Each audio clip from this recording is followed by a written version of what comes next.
네, 안녕하십니까. 글로벌투자정보센터의 윤도현입니다. 제가 지난 6월 말에 12 리픽싱 관련된 이슈를 가지고 이미 먼저 여러분들께 좀 소개를 시켜드린 적이 있었는데요. 오늘 준비한 내용은 그 이후에 발생했었던 그 채권 시장의 현황이랑 그리고 관련된 주식시간의 연관점들 준비해서 말씀드리도록 하겠습니다. 우선 증권의 발행 및 공시 등에 관한 규정 개정안 시행이 이번 12월 2일 날 시행되는 것이 정해졌습니다. 제일 첫 번째로 전환사채에 붙어 있는 콜옵션 행사나 아니면 자기 전환사채 매도 등을 통해서 최대 주주 등의 지분율이 발행 당시보다 증가하지 않도록 해야 한다는 것이 중요한 요건 중에 하나고요.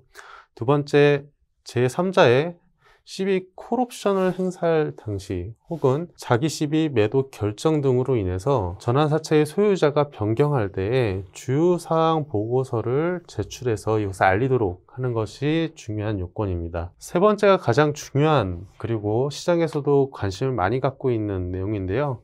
시가가 하락할 경우에 전환가액이 하향 조정되는 시비를 사모 발행할 경우, 그러니까 공모 발행할 경우에는 제외입니다.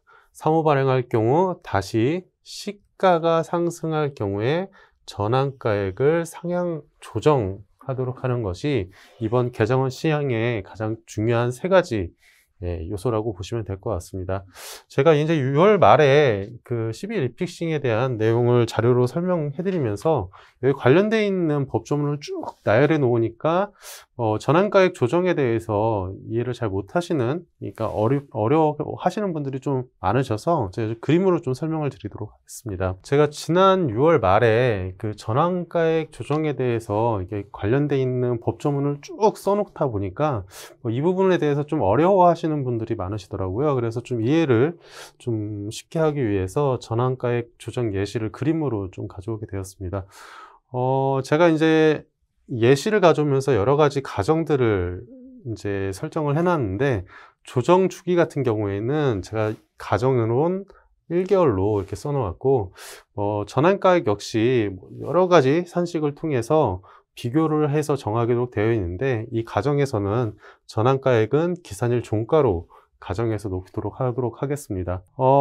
전환사채를 가지고 있는 기업의 주가가 처음 기준을 100으로 놓게 돼서 시작을 하게 되면은, 만약에 기업의 주가가 막 빠지게 되어서 한 달 후에 기준보다 기산일 당시에 이제 주가가 빠지게 될 경우 전환가액을 새로 조정하게 되게 됩니다. 다시 한 달이 지나서 주가가 더 빠지게 되면은 그 전환가액에 한 번 더 조정을 하게 되고요.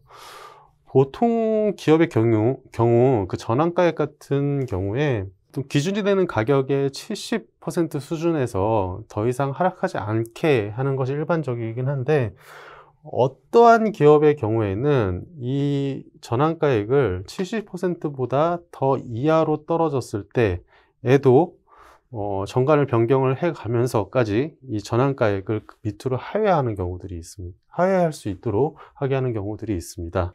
한 번 떨어진 전환가액은 주가가 지금 그림에서 보듯이 오른다고 하더라도 그 이후에 전환가액에 따라서 올라와 주지 않기 때문에, 이 주가가 오르고 난 이후에 전환가액과 시가의 차이로 인해서 일반 그 소액주주들 같은 경우에는 상당히 좀 손해를 보는 경우들이 있는데, 그것이 바로 이 1번과 2번 케이스가 되겠죠.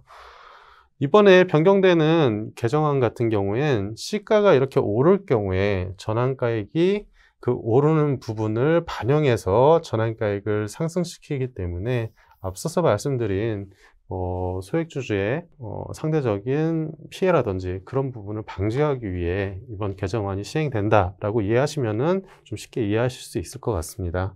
그래서 지난번에 제가 어떤 내용을 말씀드렸었냐면요, 이번 전환사채 리픽싱 규제 영향으로 인해 가지고 올 하반기에 전환사채 발행이 상당히 좀 크게 늘어날 것이다라고 말씀을 드렸고요. 실제로 그 부분은 올해 들어서 전환사채의 발행 추이가 상당히 좀 크게 올라왔었던 것을 차트로 확인할 수 있었습니다.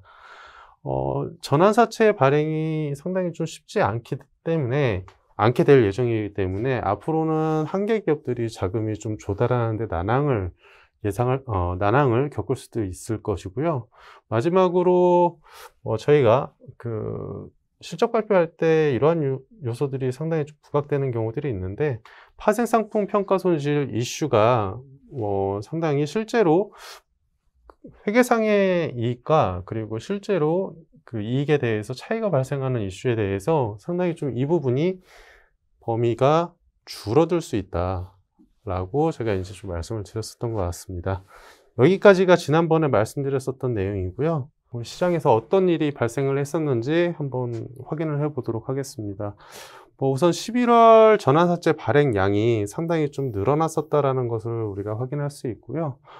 물론 지난 입법 예고가 됐었던 5월 3일 이후 가장 전환사채가 발행이 많이 됐었던 6월달 대비해서는 상대적으로는 좀 적게 느껴질 수도 있겠지만은, 이 기간이 6월 전체보다는 짧다라는 부분을 감안을 하면은 상당히 많은 전환사채가 발행됐었다는 것을 저희가 알 수 있습니다. 전년 대비 입법 예고가 됐었던 5월 3일 이후 전환사채 발행 증가폭을 한번 살펴보시면은요. 그러니까 5월 3일부터 11월 19일 사이에 전환사채가 얼마나 발행이 됐었는지 올해 기준을 살펴보면은 총 올해 같은 경우엔 5조 4,420억으로 작년 3조 2,738억 원 대비해 가지고 상당히 좀 늘어났었다라고 저희가 확인을 할 수 있을 것 같습니다. 다만 11월 전환사채 발행하는 데 있어서 상당히 큰 부분을 차지했었던, 이번에 하이브가 발행했었던 전환사채가 그 물량이 4천억입니다.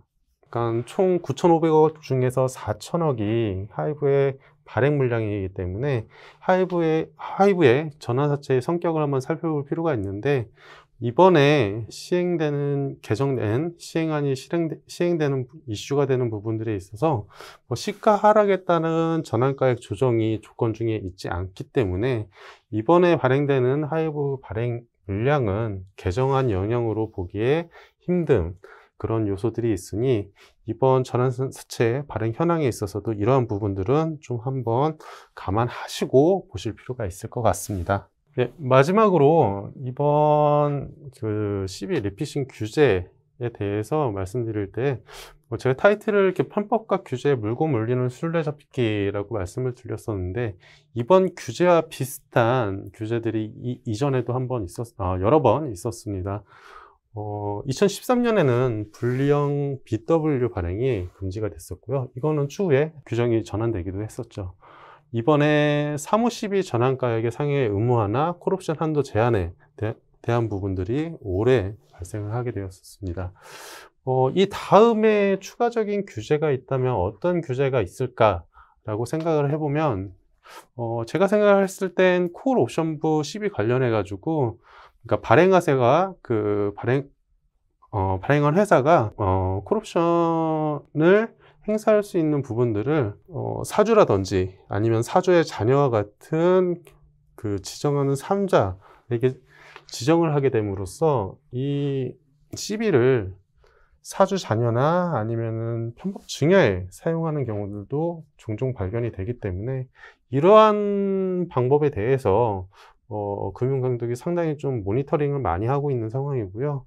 실제로 사주 자녀의 재산 증가에 대해서 금융감독원이 이러한 부분들을 많이 강조하고 있는 상황이고, 편법 승계 과정에 대해서도 이번 달 초중순에 이러한 과정에 대해서 총 30명에 대해서 세무조사를 하고 있다라고 해서 보도자료도 나올 만큼, 제가 생각을 했을 때 다음번 규제에 관한 부분은 아무래도 CB에 붙어 있는 콜옵션 행사에 대한 부분들에 대해서 세금을 매긴다든지 아니면 제한을 둔다든지 이러한 형태로 규제가 다시 한번 발생할 가능성이 좀 높다라고 생각을 하고 있습니다.